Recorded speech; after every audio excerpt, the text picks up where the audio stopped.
through. They follow through. Now, follow through is the determination to get the job done completely. Completely.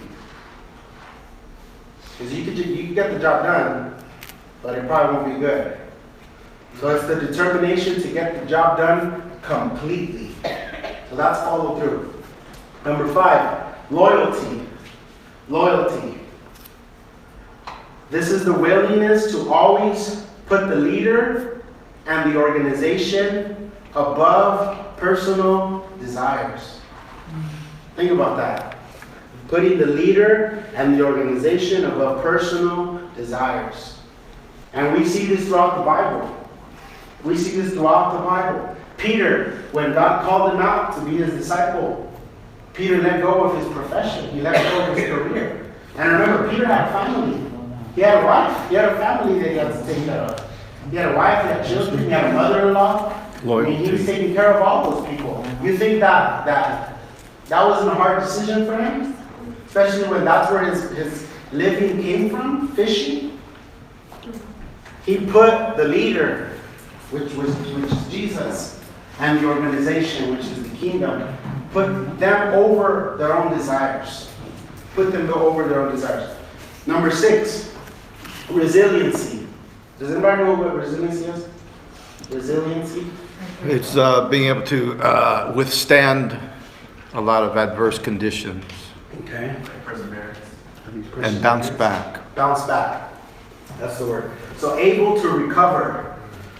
How do you spell that? Resiliency, R-E-S-I-L-I-E-N-C-Y. So it's able to recover, or the ability to bounce back when problems arise. Now, this is really important because, sometimes things happen, and it's hard to just drag yourself back to church. After you had a really hard day at work or something happened, it's hard to just drag yourself back to what you got to do. Yeah. But great leaders are able to do that. They're able to bounce back. They're able to recover. Doesn't mean that it didn't hurt, that they're not in pain, but they're able to bounce back. Okay? Number 7, they have integrity. Integrity. This is trustworthiness or solid character. They're consistent in their words and their walk. So trustworthiness, solid character, they're consistent in words and in walk. Meaning you're not a different person the moment you leave the church. You're the same person. You look at our pastor, he's the same person. He's the same person with Pastor Sunny as he is with you. He's the same person as wherever. He goes to the grocery store and he talks to the register the way he would talk to you. You know what I mean? He's the same person. What you see is what you get with our pastor. And that's great because not a lot of people can say that about people. People are fake these days, Yeah. And we have to have integrity. Being trustworthy, meaning that I can depend on you. I can trust that you're going to accomplish what I gave you. If I told Sunny, hey bro, before the class, I want you to set up the tables. I'm going to trust that he's going to do it. And by him doing it, it showed that he's trustworthy. He has integrity. Okay? Number 8, they have a big picture mindset. I'm going to move really quick. Big picture mindset.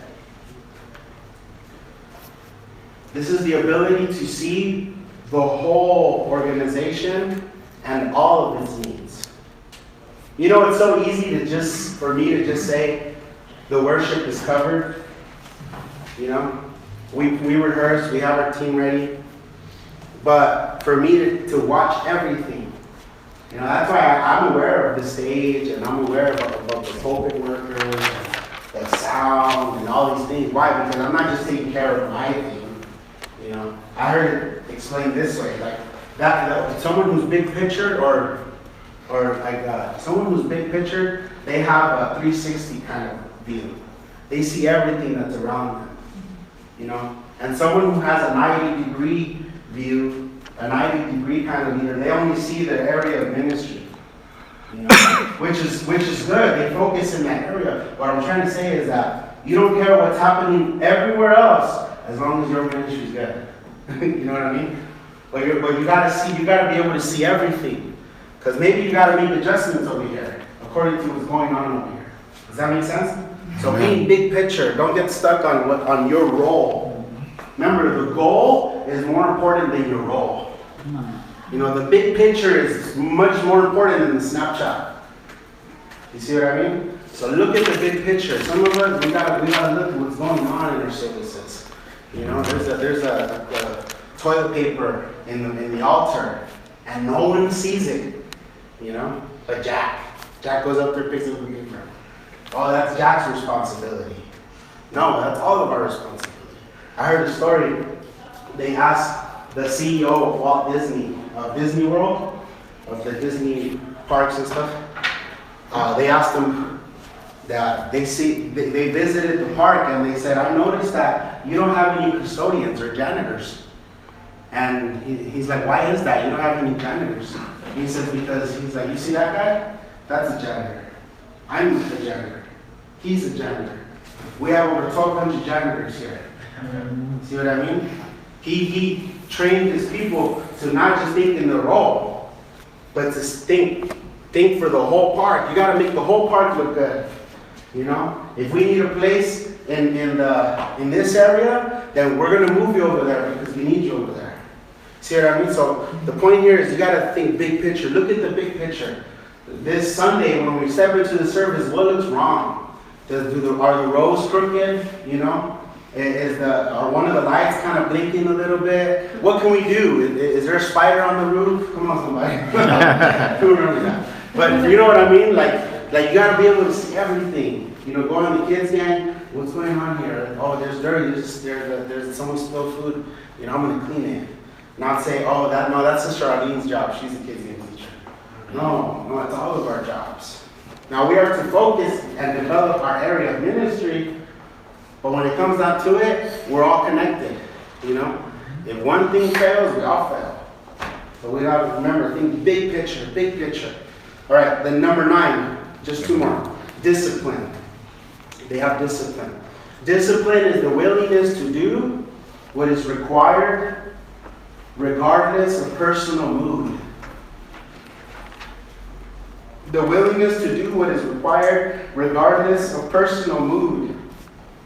Personal mood. How many love that? Sometimes we just don't want to do it, man. We don't feel like going to the meeting.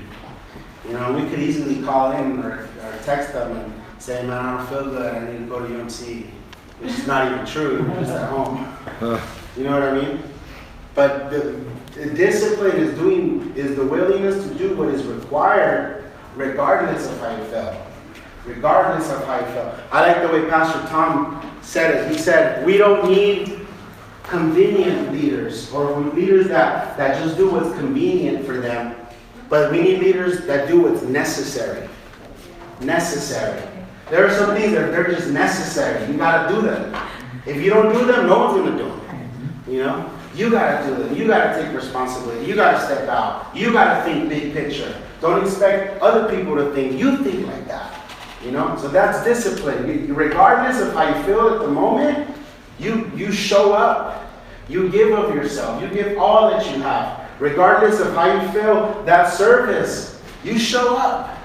Regardless of how you feel of that meeting or how you feel that day, even physically. Man, there's been times where I've led worship with no voice. You know? Regardless of how I feel. Regardless of how, I have to do it. Yeah. I have to do it. I have to go up there. And thank God that we have people like Taya and I was going to say Reggie, but James, sorry. We have people like that are rising up and leading worship and they can do it. Mm-hmm. But there's going to come a time when you're not going to want to do it. Mm-hmm. You're not going to feel like doing it. But that's where discipline kicks in. And you become trustworthy. Why? Because they know that you're consistent. There's discipline that you have. No matter how you feel, it's required of you. You do it. All right, and the last one is gratitude. Gratitude. Gratitude. An attitude of thankfulness that becomes a way life. How many are grateful? Amen. Is anybody grateful? Amen. Man, we gotta stay grateful. We gotta stay grateful in what God has done in our lives. Don't forget where God took you out of. That's right. You know, don't forget that you used to be what you used to be. Look back, like what Pastor says. That's why in our cars we have a rear view mirror, right? To see Amen. where we were, or to see what's behind us. But what he said, the windshield, right? The windshield. Is that what it's called? Yeah. The windshield is bigger than the rear view mirror. Don't get stuck on what's in the past, but it's important that we do look back. That we thank God for all the things that He's already done in our lives. So a leader stays grateful, stays constantly grateful. And this becomes their way of life. Amen. All right, I'm going to end with these last points, and we're going to wrap it up. I'm going to talk about the two types of leaders. The two types of